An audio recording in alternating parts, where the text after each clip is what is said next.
राधा राधा राधा राधा राधा राधा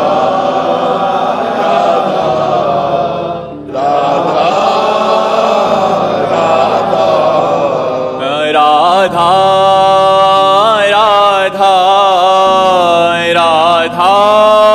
राधा राधा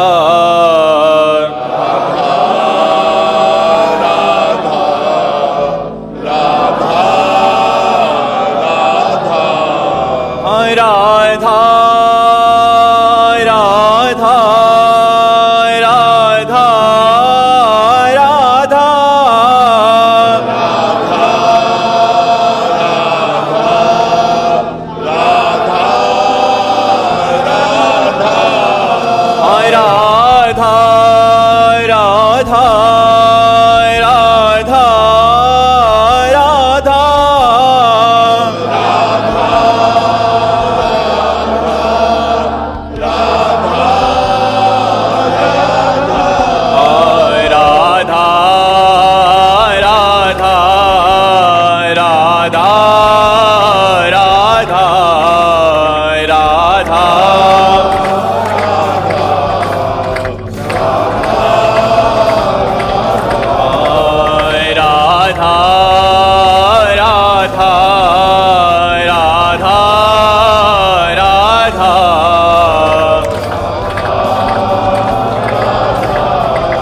राधा राधा श्री राधा वल्लभ लाल की, समस्त संत हरि भक्तन की, श्री वृंदावन धाम की, सतगुरुदेव भगवान की।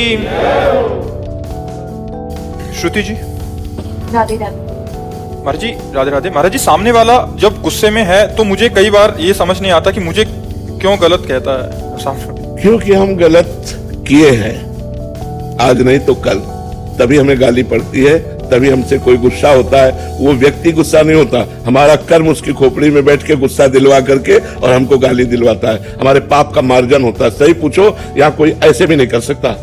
अगर ऐसे कर रहा है तो हमारा कर्म है और उसको प्रेरित करके वो ऐसे करवा रहा है। हम चूंकि वर्तमान को केवल देख रहे हैं, भूत को तो देखा नहीं। जैसे ए भाई, अगर तुम इनके भूत के कार्य को जानो तो तुम यही कहोगे भगवान ने सही किया। हाँ, भगवान ने सही किया, लेकिन हम भूत के कार्य को तो जानते नहीं। हम वर्तमान के दृश्य को देखते हैं। यहाँ जो भी हो रहा है, हम अपने कर्मों का भोग भोग रहे हैं। हम अपने अपने कर्मों का भोग भोग रहे हैं। जैसे पूर्व में हमारे द्वारा जो कर्म होता है वो अधिक रूप लेकर के हमें दंड देता है। तो इसमें कर्म विधान है, भगवान का नहीं। बोले भगवान ने उसको प्यार किया, नहीं, भगवान के वो भी प्यारे थे, ऐसा नहीं था। भगवान सब मम प्रिय सब मम उपजाए, पर कर्म प्रधान विश्व रचि राखा, और जो जस करे ताज फल चाखा। इसमें चूंकि कर्म हमारा भूत में होता है, भूत के पर्दे में, उसे हम देख नहीं पाते। और वर्तमान में जब दंड मिलता है तब लगता है भगवान बड़ा निर्दयी। हमारा अकेला लड़का था 20 साल का, उसको भगवान ने मार दिया। हमने क्या किया? भगवान की पूजा की, भगवान की आराधना की। भगवान ने हमारे साथ क्या किया? ये जीव भगवान पर अश्रद्धा कर लेता है, जबकि ऐसा नहीं है। वो बड़े कृपालु हैं, पर उसकी आयु ही कर्म के अनुसार इतनी थी। अब आप पूजा करो या न करो, 20 साल में हो जाएगा। तो ये बातें समझनी है सत्संग के द्वारा कि हमको कोई अगर क्रोध करता है, कोई गाली देता है, तो कहीं ना कहीं वो हमारे किसी कर्म का मार्जन है। हम समझ नहीं पाते और नया कर्म कर बैठते। और अगर हम चुप सह जाएं तो हमारे कर्म का मार्जन हो जाएगा, पर सहना बहुत कठिन है जी। मुक्ता जी कौशाम्बी से। राधा वल्लभ श्री हरिवंश। महाराज जी, आपके चरणों में कोटि कोटि प्रणाम। महाराज जी, क्या भौतिक कर्तव्यों को श्री जी को समर्पित करने मात्र से भगवत प्राप्ति संभव है? नहीं, नाम स्मरण करते हुए भौतिक कर्म को भगवत समर्पित करने वाला भगवत प्राप्ति कर लेगा। अगर नाम स्मरण नहीं है तो कर्म समर्पण से भगवत स्मृति नहीं है ना, तो सांसारिक की स्मृति बनी रही ना, तो फिर कर्म तो सांसारिक ही हुआ ना।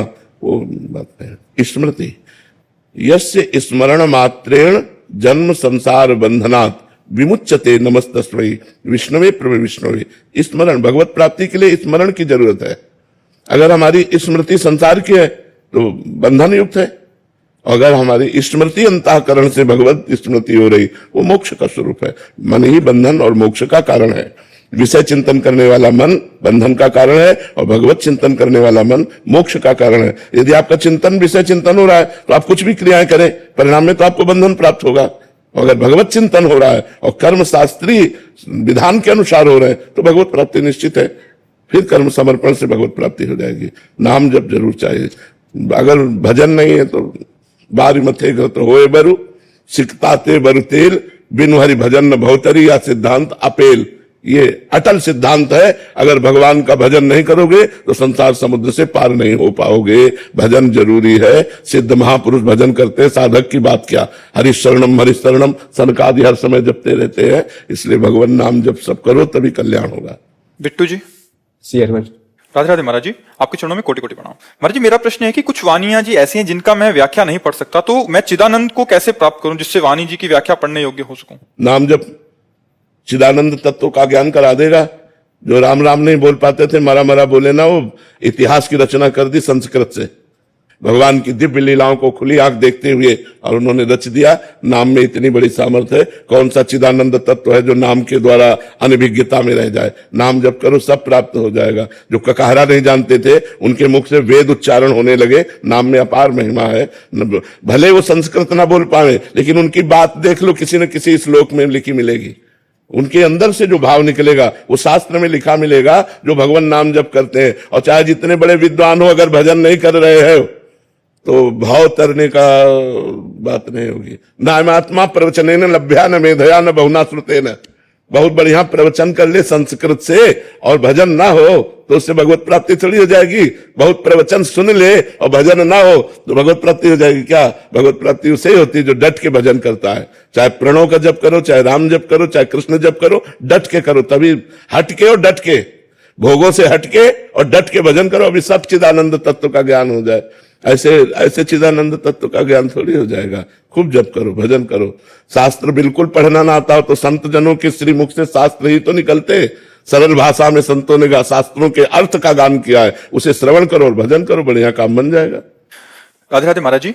महाराज जी, आप कह रहे हैं कि आपका प्रश्न है कि ईर्ष्या करने वाला इतनी ईर्ष्या क्यों करता है? क्या ईर्ष्या में व्यक्ति किसी का इतना नुकसान भी कर सकता है? वो व्यक्ति दूसरे का जीवन पूरी जो ईर्ष्या करता है वो दूसरे का नुकसान तो क्या कर पाएगा? उसका खुद नुकसान हो जाता है, उसका खुद पतन हो जाता है। उसे कोई दंड मिलेगा? और क्या, उसका खुद पतन हो जाता है। जो ईर्ष्या करता है, मत्सरता करता है, मत्सरत मेरे से आगे निकला जा रहा है, इस बात से जलता है, तो वो उसका नुकसान कर पाए न कर पाए, अपना नाश जरूर कर लेगा। ईर्ष्या करने वाला अपना पतन जरूर कर लेता है, अपना नाश कर लेता है। इस ईर्ष्या की वजह से मैं काफी परेशान हूँ। और आप ही नहीं परेशान हो, पूरा विश्व परेशान है। पूरा विश्व परेशान है। अपने घर में सुख पूर्वक रहने की व्यवस्था लेकिन पड़ोसी के घर में ज्यादा है, तो हम अपने घर में रहते हुए भी जल रहे हैं क्योंकि पड़ोसी के घर में ज्यादा है। हाँ, हमें अपने घर का सुख नहीं भोग रहे, हम पड़ोसी के घर के सुख का दुख भोग रहे हैं। ये ईर्ष्या सबके दिमाग में है। कंचन तजना सहज है, सहज तिया का नेह, और मान बढ़ाई ईर्ष्या दुर्लभ तजना है। ईर्ष्या बहुत बड़ी चीज है। इसको समन करना भगवान की कृपा से ही होता है। और ईर्ष्या जो करता है वो दूसरे का अहित करे या ना करे, अपना अहित जरूर कर लेता है, अपना पतन जरूर कर लेता है। हमें चाहिए नाम जप करते हुए दूसरे के द्वारा ईर्ष्या जो हमारे प्रति की जा रही, हम उसको क्षमा करें, उसका मंगल मनाएं। लाल बाबू शाह जी। श्री हरिवंश महाराज जी। महाराज जी, आप कह रहे हैं कि आपके गांव में श्री जी कृपा से सार्वजनिक मंदिर बनवा रहे हैं मिलके, तो महाराज जी उसमें महादेव जी के मंदिर, पार्वती जी के मंदिर, भैरव जी के मंदिर, राधा कृष्ण जी के मंदिर हैं। इसके लिए महाराज जी थोड़ा सा मार्गदर्शन चाहिए था कि कोई गलती ना हो जाए, तो हम किस बातों का ध्यान रखें? उनकी सेवा बाद में कैसे? हाँ, बस सबसे बड़ी समस्या है कि मंदिर बनवाना सहज है लेकिन मंदिर के देवता की बराबर पूजा होती रहे ऐसी व्यवस्था करना कठिन है। बहुत से ऐसे मंदिर हैं जिनमें जल चढ़ाने वाला कोई नहीं। आज का समाज जो है, हमें लगता है पूरे गांव में 1 2 4 ऐसे निकल आवे जो जल चढ़ाने के लिए रोज नियम से जाते हो। नहीं तो अब नई जो जनरेशन है वो शंकर जी में सुबह 4 बजे जाके जल नहा के चढ़ाए, 9-10 बजे तक तो सोते हैं, तो सुबह जल।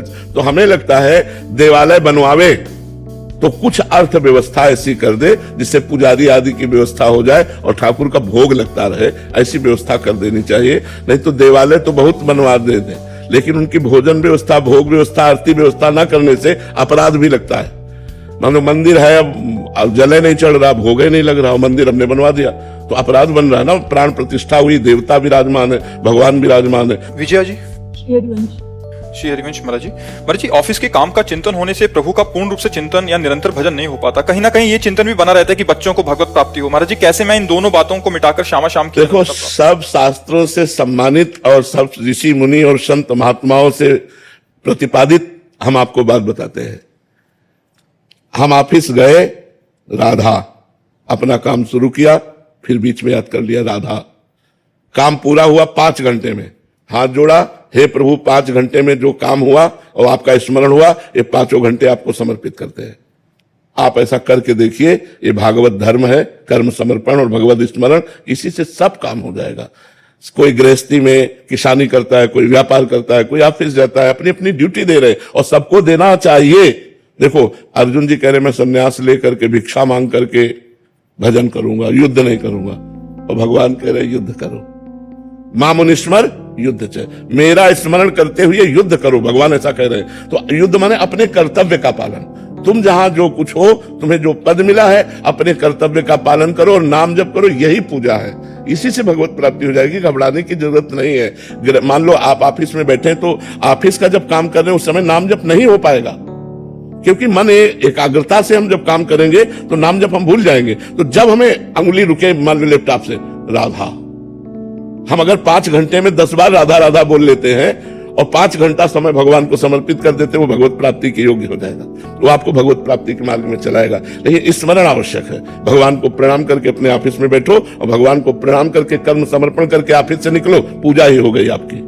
भगवान वो काम में तदात्मता होती है तो कई घंटों तक नाम छूट जाता है, चिंतन भी नहीं बनता। हाँ, कई घंटे तो हमें लगता है नहीं।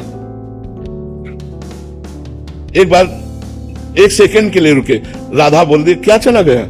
इसके लिए तो हम सावधान रहे। कई घंटे निकल गए भगवान नाम, मुझे ऐसा नहीं लगता कोई काम जिसमें हमको 1 सेकंड का अवसर न मिले। मान लो आप राधा बोले, राम बोले, शिव बोले, कृष्ण बोले, कृष्ण काम, कृष्ण, फिर काम, कितना सुंदर बढ़िया भजन बन जाए। हमें लगता है कि हमारी थोड़ी कमजोरी है, अगर हम अभ्यास को पुष्ट करें तो हो सकता है, नाम जप करते हुए हो सकता है। देखो, हम इतनी देर से आपसे बात कर रहे हैं तो आपको लग रहा होगा कि हम नाम छोड़े हुए हैं, नहीं। हमारे दिमाग में बार बार राधा लिखा जा रहा है। आपके सामने बैठे, आपके चेहरों पे राधा राधा राधा। हम बोल नहीं रहे, बोल रहे हैं बातें, लेकिन हमारा दिमाग काम कर रहा है, क्योंकि अभ्यास योग युक्तेन चेतसा नान्यगम, जो अभ्यास किया जाता है वही दिमाग में छा जाता है। जैसे आप हमारी बातें ही केवल नहीं सुन रहे, अंदर कुछ और चल रहा है ना, जहां तुम्हारे कुछ और चल रहा है वहां हमारे चल रहा है। ये बात समझ ली। तो अभ्यास अगर हम कर ले तो हम 2 काम एक साथ कर सकते हैं। हमारे मन में इतनी क्षमता है, हम 2 काम एक साथ कर सकते हैं। अब अभ्यास की बात होती है। देखो, ड्राइवर बीड़ी भी पी रहा है, बगल वाले से बात भी कर रहा है, हंस भी रहा है, लेकिन वो ऐसा कुछ नहीं कर रहा है। उसकी पूरी एकाग्रता ड्राइविंग पर है, पूरी एकाग्रता लक्ष्य पे है। पर एकाग्रता वहां रखते हुए भी वो हंस भी लेता है, वो बात भी कर लेता है, वो देख भी लेता है, लेकिन उसकी पूरी दृष्टि रोड पे है। जरा सा चूके कि एक्सीडेंट हो जाएगा, ऐसे हमें चलना है कि हमें बात भी करनी है, हमें हंसना भी है, लेकिन हमारी एकाग्रता भगवान पे रहे। एकाग्रता है जो भगवान पे रही कि मैं भगवान का कार्य कर रहा हूं, तो आपकी वो भक्ति हो जाएगी। रसखान गोविंद यूं भजिए जो नागरिको चित्त गागर में, जैसे ब्रजवासिनी गोपियां 3-3 मटकी ऊपर जल की रखे हुए, हाथ में बाल्टी है, रस्सी है, और बात करती हुई हंसती हुई जा रही, लेकिन पूरी एकाग्रता सर पे है कि जरा सा बैलेंस बिगड़ा कि पूरी मटकी आ जाएगी नीचे। रसखान गोविंद यूं भजिए जो नागरिको चित्त गागर में। ऐसे हम गोविंद का भजन करें। अनुराग लता सचरी। श्री हरिवंश महाराज जी, आपके चरणों में कोटि कोटि प्रणाम। महाराज जी, आपने एक बार सत्संग में बोला कि सेवा से तन की शुद्धता होती है और सुमिरन से मन की। इसमें तन की शुद्धता का आश्रय महाराज जी कैसे समझें, कृपया? हाँ, तन से हमारे पाप कर्म होते हैं। जब हमारा शरीर शुद्ध हो जाएगा तो हमारे शरीर से पाप कर्म नहीं होंगे। पाप कर्म की व्याख्या कहां तक करें? जो धर्म विरुद्ध है, शास्त्र विरुद्ध है, जिसमें किसी को दुख पहुंचता है, किसी की हिंसा होती है, ऐसे कोई भी कार्य जिसका शरीर शुद्ध हो गया है उससे नहीं होगा। तो शरीर शुद्ध होने को तो निष्पाप शरीर, पवित्र शरीर, वो जहां चरण रख दे वो स्थान पवित्र हो जाए। तीर्थी कुर्वन्ति तीर्थानि, वो तीर्थों में भ्रमण करता है, तीर्थों को तीर्थत्व प्रदान करने के लिए इतना पवित्र हो जाता है। सेवा से शरीर पवित्र हुआ तो शरीर का राग नष्ट हो गया, मन पवित्र हुआ तो मन की चंचलता नष्ट हो गई। मन और तनय में तो हमारी आसक्ति है, तो हम अनासक्त होकर भगवान से प्रेम करने लगे। तो हमारा शरीर जब तक अपवित्र है तब तक इसमें राग रहता है, और जब शरीर पवित्र हो जाता है तो इससे भी वैराग्य हो जाता है। तो जब शरीर से भी वैराग्य हो जाए, कोई पाप कर्म न बने, तो समझना चाहिए शरीर पवित्र हो गया। और जब मन निरंतर भगवान का चिंतन करे, भगवान के चिंतन में पुलकित हो जाए, रोमांचित हो जाए, तो समझना चाहिए मन पवित्र हो गया। जब मन और तन पवित्र हो गया तो भगवान का स्वरूप अपने आप अनुभव में आने लगता है। महाराज जी, आपके श्रीमुख से सुना है कि मूल तो मन ही है महाराज जी, शरीर की क्रियाएं कराने वाला। हाँ, पर मन लगा शरीर में है ना, मन शरीर में लगा है। अगर हमारा शरीर अपवित्र है तो अपवित्र क्रियाओं की बढ़ोतरी करेगा मन, अगर शरीर पवित्र है तो इनका कनेक्शन है। अच्छा, इसीलिए पवित्रता का निर्वाह। हाँ, इसीलिए हम स्नान, कपड़े पवित्र, पवित्रता, जिससे हमारा मन पवित्र हो। मूल तो मन में आएगा, पर मन स्थूल शरीर में फंसा हुआ है। तो स्थूल शरीर जब हमारा पवित्र होगा तो सूक्ष्म शरीर में मन आता है, वो भी पवित्र हो जाएगा, और कारण शरीर में स्वभाव आता है, वो भी पवित्र हो गया। तीनों पवित्र हो गए तो आप तो परम पवित्र है ही, आत्मस्वरूप है, आपको अनुभव होने लगेगा। जैसे स्वच्छ और निर्मल जल में नीचे क्या पड़ा है ये हमें दिखाई दे देता है, ऐसे परम पवित्र निश्चल मन में भगवान के स्वरूप का अनुभव। इंद्रियाणाम मनश्चास्मि, भगवान गीता जी में कहते हैं इंद्रियों में मैं मन हूं, तो वो अनुभव में आने लगते हैं। वनिका जी दिल्ली से। श्री हरिवंश। श्री हरिवंश महाराज जी, महाराज जी आपने जीवन में इतने कष्ट अकेले ही सहे हैं महाराज जी। हम तो कुछ थोड़ी सी भी प्रतिकूलता या फेल होने पे एकदम हारा हुआ फील करते हैं महाराज जी। इस समय में महाराज जी अपने आप को कैसे संभाले महाराज जी? दिमाग में बस वही घूमता रहता है। तो भगवान के नाम जप में और भगवान के चरणों के आश्रय में बहुत बड़ा बल है। अगर हम भगवान का आश्रय न लिए होते तो हमारी दुर्गति हो जाती। आज भी जैसे कष्टमय शरीर है, लेकिन भगवान के आश्रय में है तो एक आनंद है, एक शीतलता है। भगवान के आश्रय के बिना विपत्तियों से, दुख से, संकट से नहीं हटा जा सकता। एक तो आई हुई विपत्ति होती है, हम लोगों ने तो जानबूझ के कष्ट सहे है, नियम पूर्वक, मांगना ही नहीं है, जो सामने आ गया वही पाना है। कई कई दिन भूखे रहना, गर्मी सर्दी बरसात सब सहना, पर प्रभु के लिए तो उन्होंने ऐसी सामर्थ्य दे दी जो अब कष्ट कष्ट लगता ही नहीं है, अब कोई दुख दुख लगता ही नहीं है। सुख से डर लगता है, बड़ाई से डर लगता है, अब गाली देने वाले से डर नहीं लगता, अपमान करने वाले से डर नहीं लगता। ये भगवान की कृपा से होता है। इसलिए नाम जप करो, भगवान का आश्रय लो, तो बहुत बल है भगवान में, बहुत बल है। सबसे बड़ा अगर जीवन में कष्ट कोई अनुभव में होता है तो अकेलापन का होता है, नहीं होता? कोई तो हो, यहां बचपन से कोई नहीं है प्रभु के सिवा, ना भी है, अब तो आखिरी फिल्म चल रही है तो जीवन के पूरे जीवन की फिल्म थी, अब उसका अंतिम निर्णय चल रहा है कब राधे श्याम हो जाए। ये तो पक्का बच्चा, आज नहीं तो कल, कल नहीं तो परसों, परसों नहीं तो वर्षों चाहे निकल जाए, पर जाना तो है ही। इसका नाम मृत्यु लोक है, मृत्यु लोक में जाना तो पड़ता ही है। तो हम सबसे बड़ी बात बता रहे हैं, यदि भगवान को अपना दोस्त मानोगे, भगवान को अपना मानोगे, तो कभी निराश नहीं होगे। तो नाम जप और भगवद आश्रय, ये दो बातें ऐसी है जो हमारे जीवन को पुष्ट कर सकती है। महाराज जी जाने की बात ना किया करें, हिम्मत बहुत नहीं कष्ट होती। होता है। इस लोक का नाम क्या है?